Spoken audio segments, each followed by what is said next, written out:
baraka nyingine ambayo tumeipokea baada ya kumwamini Yesu Kristo, sisi tumefanyika wana wa Mungu. Kwa tukisema wana wa Mungu haimaanishi kwamba tumezaliwa na Mungu. Tunayo asili mpya ambayo Baba pia alikuwa nayo. Yaani tukiongelea habari ya umilele sisi tunao. Tukiongelea habari ya utakatifu, na Biblia imesema iweni utakatifu kama yeye aliyowaita alivyo mtakatifu. Tukiongelea kubarikiwa, tumebarikiwa kwa sababu imesema sisi tumefanyika kuwa baraka. Lakini nimesema kwa kuwa mwana wa Mungu haimaanishi kwamba nimezaliwa kwa mwili na baada ya kumwamini nimeipokea asili mpya ambayo hiyo imenifanya mimi kuwa mwana. Kwa hiyo asili hiyo mpya niliyoipokea inanihalalisha mimi kuwa mwana wa Mungu.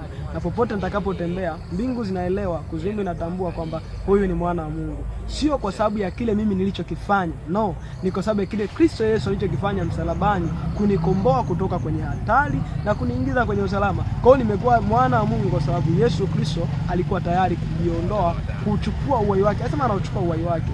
Kwa hiyo alichukua uhai wake, alafu siku ya tatu akarudia kwenye uhai. Na katika kufa tulikufa naye, tukafufuka naye. Kwa hiyo tumekuwa wana wa Mungu, na mimi ni mmoja wa wana wa Mungu. Hata wewe ni mwana wa Mungu, usijiogope. Hata kama unapitia katika mazingira magumu, hiyo haimaanishi kwamba wewe sio mwana.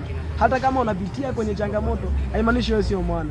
Iko ni kipindi tu, lakini Mungu siku zote yuko naye anakutia.